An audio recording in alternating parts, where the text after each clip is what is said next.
वो कैसी औरतें थीं जो गीली लकड़ियों को फूंक कर चूल्हा जलाती थीं, जो सिल पर सुर्ख मिर्चें पीस कर सालन पकाती थीं।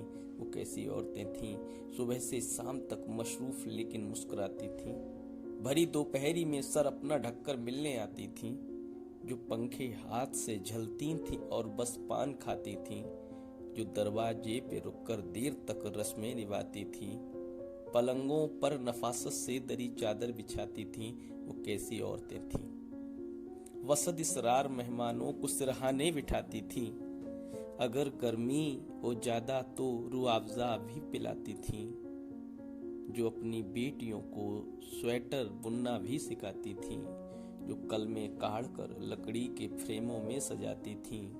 वो कैसी औरतें थीं दुआएं फूंक कर बच्चों को बिस्तर पर सुलाती थीं, अपनी जा नवाजे मोड़ कर तकिया लगाती थीं, कोई साइल जो दस्तक दे उसे खाना खिलाती थीं, पड़ोसन मांग ले कुछ तो बखुशी देती दिलाती थीं।